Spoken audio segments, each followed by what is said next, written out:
The garden gate. The late afternoon sun cast long shadows as Maya turned onto Primrose Lane, the familiar ache in her feet a reminder of her shift at the bookstore. Usually, she hurried home, eager to collapse with a book and a cup of tea. But today, something caught her eye. A riot of color spilled over a weathered picket fence, a garden overflowing with blooms she couldn't quite name. She paused, drawn in. Deep purple irises stood tall beside clusters of vibrant orange poppies. A sweet, heady fragrance hung in the air, a welcome change from the dusty scent of old paper. She'd never noticed it before, too caught up in her own thoughts to really see her surroundings. As she admired a particularly striking rose bush, its petals a delicate shade of peach, a movement caught her attention. A woman with kind eyes and silver-streaked hair was tending to the flowerbed, her hands stained with earth. She looked up, noticing Maya, and offered a warm smile. "Enjoying the view?" Her voice was soft, like the rustle of leaves. Maya blushed, feeling a little awkward for staring. "Yes, it's incredible. I've lived here for months, and never realized how beautiful it was." The woman chuckled, a pleasant sound. "Well, everything blooms in its own time. Come closer if you like. See them properly." She gestured towards a small gate in the fence, partially hidden by climbing vines. Hesitantly, Maya approached the gate, its latch slightly rusted. She pushed it open, the hinges groaning in protest. "I'm Maya, by the way. I live just down the street, number 7. "Jenna," the woman replied, extending a hand. Her grip was surprisingly firm. "Welcome to my little sanctuary." Maya stepped into the garden, feeling as though she'd entered another world. Butterflies flitted among the flowers, and bees buzzed lazily around lavender bushes. It was a haven of peace, a stark contrast to the busy street outside. "It's magical," she breathed, genuinely awestruck. Jenna beamed, her eyes crinkling at the corners. "It's my happy place. I spend most of my free time out here." She pointed to a patch of sunflowers, their faces turned towards the setting sun. "Those are new this year. I wasn't sure if they'd take, but they seem to be thriving." Maya walked closer to the sunflowers, marveling at their height. "They're beautiful. I can barely keep a cactus alive." Jenna laughed. "Gardening takes patience and a little bit of luck. But anyone can learn." They stood in comfortable silence for a moment, the only sound the gentle hum of insects. Maya felt a sense of calm wash over her, a feeling she hadn't realized she desperately needed. The weight of her uncertain future, the endless stream of books she shelved each day, seemed to fade into the background. "So, Maya from number 7, Jenna said, breaking the silence. "What do you do with your days besides reading?" Maya shrugged, suddenly feeling self-conscious. "I work at the bookstore. And I'm trying to figure out what I want to do with my life, I guess." Jenna nodded, her gaze steady. "A worthy pursuit. It took me a long time to find my path." "What do you enjoy?" "I love books, obviously," Maya said with a small smile. "And I like helping people. I just don't know how to turn that into something real." Jenna finished, her voice gentle. "Don't worry, Maya. The seeds you plant now will bloom in their own time, just like these flowers." A broken leg. Jenna settled into her favorite garden chair with a sigh, a steaming mug of chamomile tea warming her hands. The late afternoon sun cast long shadows across her meticulously arranged flower beds. A chorus of birdsong filled the air, momentarily drowning out the drone of traffic from the nearby road. She closed her eyes, savoring the peace. Then, with a sickening crack, the chair gave way. Jenna landed unceremoniously on the soft earth, tea splashing onto her jeans. She sat there for a moment, stunned, then pushed herself up, examining the wreckage. One of the legs had completely snapped, the wood splintered and jagged. "Damn it," she muttered, more to herself than anyone else. That chair had been her grandmother's. It wasn't just a piece of furniture, it was a tangible link to a past she cherished. Jenna picked up the broken leg, turning it over in her hands. She knew she couldn't fix it herself. Her toolbox consisted mainly of a rusty hammer and a few mismatched screwdrivers. She needed someone with actual skills, someone who knew their way around wood and glue. Her gaze drifted towards Maya's house next door. She could see Maya in her garden, pulling weeds with an almost ferocious energy. Jenna hesitated. She barely knew Maya, despite living next to her for almost a year. They'd exchanged pleasantries, waved across the lawn, but never really connected. Asking for help felt vulnerable. Jenna considered her other options, which were non-existent. Sighing, she walked towards the fence separating their properties. "Maya," she called out, her voice a little shaky. Maya straightened up, wiping sweat from her brow with the back of her hand. "Jenna. Everything okay?" "Not really," Jenna admitted, holding up the broken chair leg. "My chair, it kind of exploded." Maya's eyes widened. "Oh no. That looks bad." She came closer to the fence, peering at the damage. "Can I take a look?" Jenna carried the chair over, carefully placing it on the grass. "It was my grandmother's. I'm not sure it can be fixed." Maya examined the broken joint, her brow furrowed in concentration. She said thoughtfully. "It's a clean break, which is good. And the wood doesn't seem too rotten. I think I can fix it." Jenna's surprise must have been evident on her face, because Maya quickly added, I can try. I took a woodworking class in high school. I'm not a professional or anything, but I've fixed a few things around my place." A wave of relief washed over Jenna. "That would be amazing, Maya. I'd really appreciate it." Maya grinned, her enthusiasm infectious. "Awesome. Let's do it. I have some clamps and glue in my garage. We can get started right now if you want." Jenna smiled, feeling a warmth spread through her that had nothing to do with the lingering sun. "I'd like that very much. Hammer and hope." "Okay, so we need the hammer, definitely some wood glue, and I think I saw some sandpaper in that drawer over there," Jenna said, gesturing towards a weathered oak dresser tucked against the far wall of her cluttered but cozy workshop. The air smelled of sawdust and varnish, a comforting, earthy scent. Maya rummaged through the drawer, finding not only sandpaper but also an assortment of screws and nails. "Jackpot," she exclaimed, holding up the assortment. "Anything else, boss?" Jenna chuckled, the sound like wind chimes. "Just your amazing skills, Rodriguez."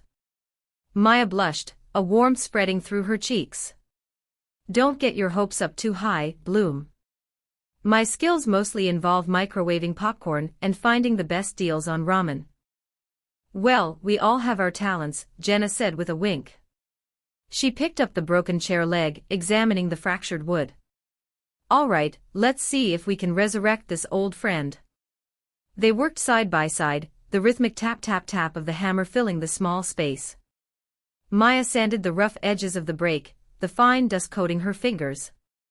"So how long have you been doing this?" she asked, trying to sound casual. "Oh, a little here, a little there," Jenna replied, carefully applying wood glue. "My grandfather was a carpenter. I used to spend hours watching him in his workshop. It's calming, you know. Taking something broken and making it whole again."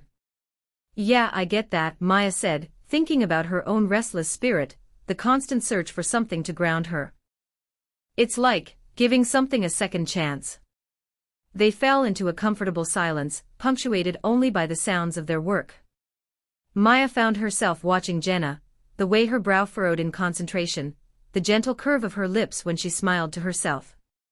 Her eyes, Maya noticed, were a warm, hazel color, flecked with gold. Kind eyes. "Okay, glue's drying," Jenna announced, wiping her hands on a rag. "Time for a coffee break." "My treat." As Jenna turned to fetch the kettle, Maya blurted out, "So, you grew up here?" Jenna paused, a slight hesitation in her movements. "Pretty much. Left for a few years, tried the whole big city thing. It wasn't for me." came crawling back to good old Havenwood. She laughed, a touch of self-deprecation in her voice. What did you do in the big city? Maya asked, intrigued. Tried to be an architect, Jenna said, pouring hot water into mugs. Turns out, designing skyscrapers isn't as fulfilling as fixing rocking chairs. At least, not for me. She handed Maya a mug. Besides, she added, her eyes twinkling, Havenwood needed me. Who else would rescue all the abandoned furniture? Maya laughed, the sound echoing in the workshop.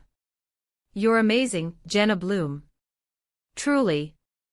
Jenna's smile widened, her eyes crinkling at the corners. Just trying to make the world a little less broken, one chair at a time. The right way. No, you're doing it all wrong. Maya reached across Jenna, her fingers brushing Jenna's arm as she grabbed the stripped screw. You have to angle it like this. See? You're just going to make the hole bigger. Jenna leaned back, a playful glint in her eyes. Says who, Miss Expert? I've been fixing things around this house for, well, a long time. I think I know what I'm doing. Yeah, well, you weren't doing it right just now, Maya retorted, her cheeks flushing a delicate pink. The scent of wood polish and Jenna's lavender soap filled the air, a heady combination that made her head spin just a little. She positioned the screw, applying gentle pressure with the screwdriver. There. See? No stripping. Jenna chuckled, a warm, throaty sound that vibrated through Maya. Beginner's luck. Besides, you're using my good screwdriver. I was using the rusty one. That's clearly the problem. Maya rolled her eyes, but a smile tugged at her lips. Excuses.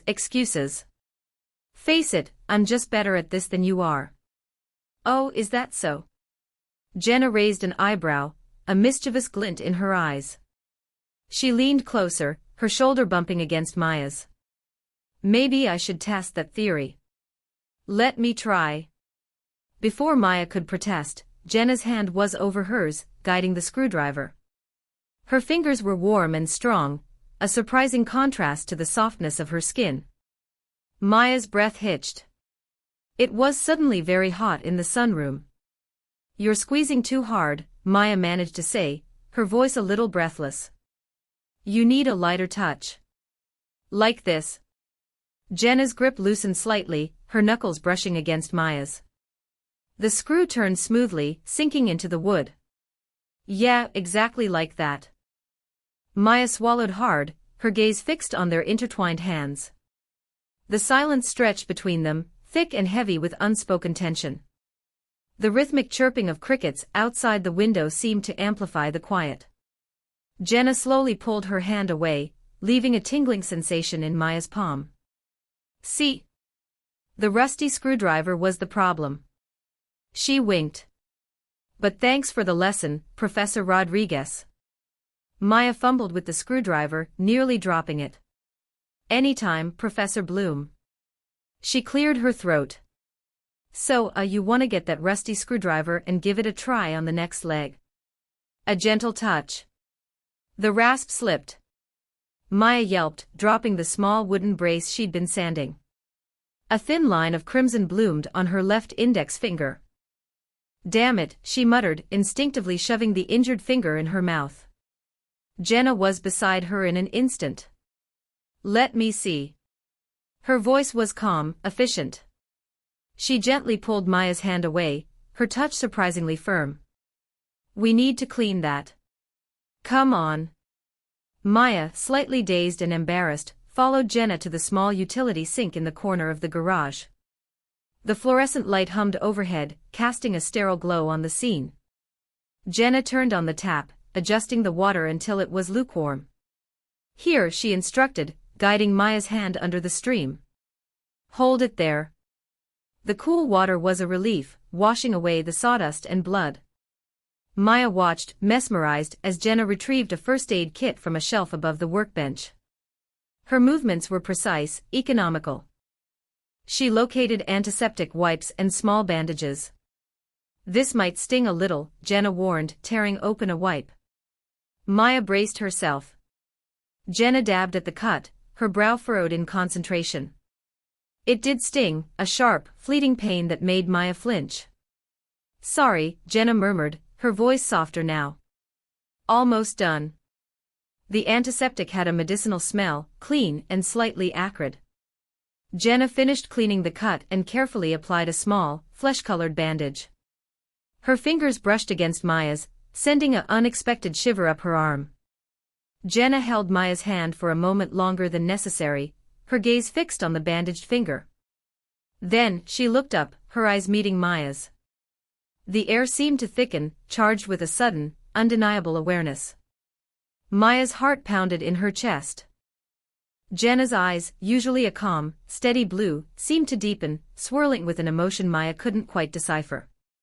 The hum of the fluorescent light seemed to amplify, filling the silence. Maya swallowed hard, her throat suddenly dry. She couldn't look away. The garage, with its scent of sawdust and varnish, faded into the background. All that existed was Jenna's gaze, warm and searching, and the gentle pressure of her hand. Finally, Jenna released her hand, a faint blush rising on her cheeks. She cleared her throat. "There. Good as new." She stepped back, breaking the spell. "Maybe we should take a break. I'll make some tea." Maya nodded, unable to speak. Her hand still tingled where Jenna had touched it. She watched as Jenna turned to fill the kettle, her movements a little less precise than before. The ordinary act of making tea seemed almost surreal, a flimsy shield against the intensity of the moment that had just passed. Whispers on the wind. The late afternoon sun cast long shadows across Willow Creek Drive as Maya wrestled a stubborn staple gun. Beside her, Jenna expertly smoothed a patch of new fabric onto the antique chair frame. Mrs. Henderson, watering her petunias across the street, paused, her eyes lingering a moment too long. Then, with a delicate sniff, she turned back to her flowers, but not before a quick, almost imperceptible nod to Mrs. Gable, who was meticulously deadheading roses 2 houses down. Maya, oblivious at first, was too focused on the task at hand. The scent of lemon polish and old wood filled the air, a comforting aroma that masked the subtle shift in the neighborhood's atmosphere. But as the days passed, she began to notice the knowing smiles from Mr. Abernathy as she walked to Jenna's. The way Mrs. Peterson suddenly found a reason to prune her hedges right when Maya was helping Jenna carry groceries inside. The casual just saying hello from the neighborhood watch captain, a man who usually only acknowledged her existence when her music was too loud. One evening, as Maya and Jenna sat on the porch, sipping iced tea and admiring their handiwork, a gust of wind carried snippets of conversation from the nearby cul-de-sac. "Always over there. Such an age difference. Never would have guessed." Maya's smile faltered. She glanced at Jenna, who was staring into her tea, a faint blush rising on her cheeks. The wind picked up, swirling fallen leaves around their feet, carrying the whispers like tiny, malicious messengers. "Is everything okay?" Maya asked, her voice barely above the rustling leaves. Jenna sighed, setting down her glass.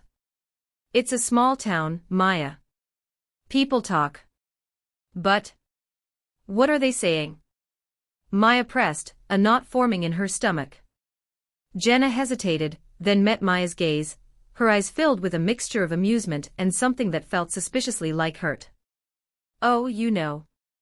That I've finally found a companion. That you're spending an awful lot of time with the old lady down the street." Maya's cheeks burned. It wasn't the words themselves but the undercurrent of judgment, the unspoken implications. She thought of her own mother, always warning her about appearances, about what people might think. "It's ridiculous," Maya said, but the conviction in her voice felt hollow. "Maybe," Jenna said softly, a hint of steel in her voice. "But ridiculous or not, it's something we need to be aware of." She stood up, gathering the empty glasses. "Come on. Let's go inside. The wind is picking up, and I think a storm is brewing." As they walked back into the house, Maya couldn't shake the feeling that the storm wasn't just outside. It was gathering within the walls of Willow Creek Drive, fueled by whispers on the wind. And she wasn't sure if their fragile connection could withstand the tempest. Lemonade and dreams. Jenna wiped her brow with the back of her hand, leaving a smudge of sawdust that only made her look more endearing. Well, that should hold for another 20 years at least. Thanks for your help, Maya. I owe you one. How about some lemonade? The offer surprised Maya. She hadn't expected Jenna to invite her in. Lemonade sounds perfect, she said, maybe a little too enthusiastically. Jenna's kitchen was a riot of color. Pots hung from a rack above the island, each one gleaming. Jars filled with spices lined the countertops. The air smelled faintly of cinnamon and something floral, maybe lavender. Jenna moved with a practiced grace, squeezing lemons, mixing in sugar, and adding water. So Jenna said, handing Maya a glass with ice clinking softly, what does a 19-year-old do with her summer? Maya swirled the lemonade, the tartness a welcome contrast to the sweetness. Trying to figure that out, actually. I'm supposed to be thinking about my future, career paths, all that, adult stuff. It's overwhelming. Jenna leaned against the counter, sipping her lemonade. Adult stuff is overrated. What do you want to do? The question hung in the air, simpler and yet more profound than anything Maya had been asked recently. She hesitated. I don't know. I love photography, I love writing. I even love coding, sometimes. But none of it feels like enough. Like a career. Enough for who? Jenna asked gently. Your parents. Society. Or you. Maya blushed. Okay, good point. Probably everyone but me. I guess I feel like I need to pick one thing, and be amazing at it. Jenna chuckled. Why? I've been a teacher, a baker, a gardener, a volunteer at the animal shelter, sometimes all in the same week. Life's too short to be just one thing. They talked for hours. Maya learned that Jenna had traveled the world, lived in a yurt in Mongolia for a year, and once rescued a baby owl. Jenna, in turn, seemed genuinely interested in Maya's photography, asking about her favorite subjects and techniques. They discovered a shared love for old movies and a mutual distaste for reality TV. As the afternoon wore on, the light in the kitchen softened, casting long shadows. Maya felt a pull, a connection to Jenna that she hadn't anticipated. It wasn't just gratitude for the lemonade or even admiration for Jenna's adventurous spirit. It was something deeper, a feeling of being seen and understood. Finally, Maya glanced at the clock. Wow, I should probably get going. My mom will think I've been kidnapped. Jenna smiled. Thanks for spending the afternoon with me, Maya. It was lovely. As Maya walked back to her house, she replayed their conversation in her mind. Jenna's words about being more than just one thing resonated deeply. Maybe she didn't need to have all the answers right now. Maybe it was okay to explore, to experiment, to simply be. And maybe, just maybe, she had found a friend, and something more, in the most unexpected of places. Defending friendship. She's not your charity case, you know. The words, sharp and laced with a vinegar tang, sliced through the late afternoon calm. Maya, perched on Jenna's porch steps, nearly dropped the iced tea she was holding. Mrs. Gable, the neighborhood's self-appointed guardian of propriety, stood on the sidewalk, her arms crossed like stubborn branches. Excuse me? Maya asked, her voice tight. The sweetness of the iced tea suddenly felt cloying. Jenna. You're always here, helping her. Don't think we don't see it. She's lonely, yes, but that doesn't give you the right to take advantage. Mrs. Gable's gaze flickered towards Jenna's small, meticulously kept garden, then back to Maya, accusation hardening her features. She probably pays you, doesn't she? Preying on her good nature. Maya's cheeks burned. That's not true. Jenna's my friend. The word tasted thin in the air, almost inadequate. Friend. At your age. Come now. What could you possibly have in common? Mrs. Gable scoffed, the sound like dry leaves skittering across pavement. We talk. We laugh. We help each other. What's so hard to understand about that? Maya stood up, placing the glass on the porch railing with a clink. The scent of lavender from Jenna's garden filled her nostrils, a calming balm against the sting of Mrs. Gable's words. Jenna doesn't need protecting. She's one of the strongest people I know. Strong people don't need constant assistance. Mrs. Gable's voice was unwavering. Maya took a step closer, her voice rising. And what do you know about what Jenna needs? Have you even bothered to ask her? Or are you too busy judging from your perfectly manicured lawn? The injustice of it all, the casual dismissal of their connection, fueled her anger. I learn more from Jenna in an afternoon than I do from most people in a month. She's kind, she's intelligent, and she's a better person than you give her credit for. Suddenly, the screen door creaked open. Jenna stood there, her face pale, her eyes wide. She must have heard everything.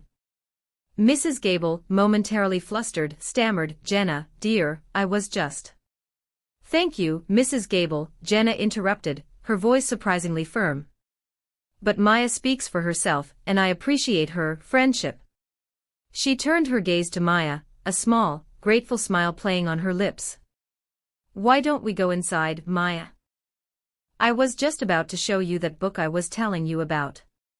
Maya met Jenna's eyes, a silent conversation passing between them. Then, she turned back to Mrs. Gable.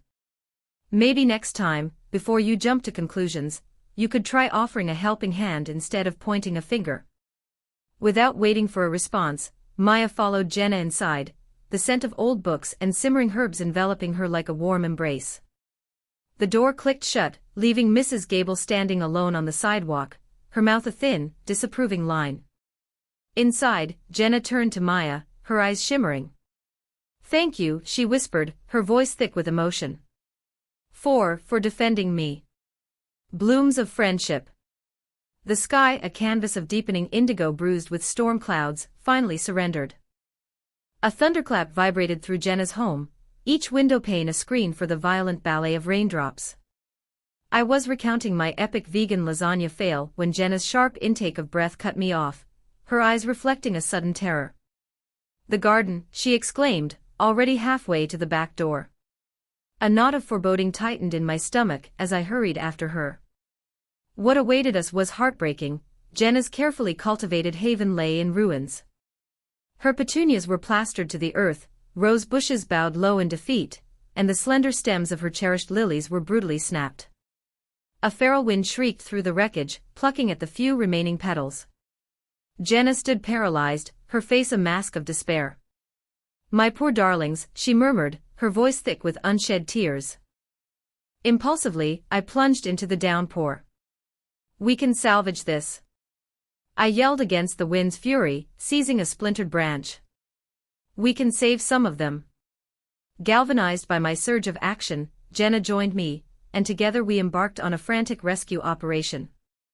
We cradled drooping plants, gathered scattered debris, and sheltered the more vulnerable blossoms beneath inverted pots. Hours dissolved into a blur of mud and rain. Finally, the tempest relented, leaving behind a landscape of devastation under a newly cleansed sky. Soaked, muddy, and shivering, we stood our ground. As the first sliver of dawn painted the horizon, we ceased our efforts, utterly spent but strangely invigorated. The garden remained a wreck but a remediable one. We'd managed to rescue more than I'd thought possible. "Thank you, Maya," Jenna rasped, her voice raw yet brimming with gratitude. "I don't know what I would have done alone."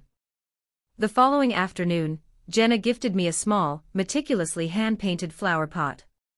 Sunflowers, bright and bold, adorned its surface, each face tilted toward an unseen sun. "I painted it myself," she offered, a timid smile playing on her lips. "For your succulents. A memento of our flourishing friendship." I accepted the pot, my fingers tracing the delicate artistry. It was more than just earthenware, it was a tangible symbol of our shared trial by storm, our impromptu midnight mission, and the unexpected bond forged in its wake. Our friendship blossomed, defying the expectations of onlookers.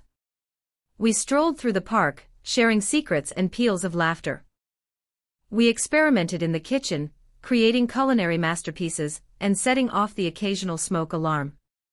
We enriched each other's lives, her quiet wisdom tempering my impulsive nature, my youthful zest breathing new life into her measured routine. The age difference, once a seemingly insurmountable obstacle, dissolved, replaced by deep affection and genuine respect. We were simply Maya and Jenna, two kindred spirits finding comfort and camaraderie in the most unlikely of places, proving that friendship could take root and flourish in any garden, regardless of the season.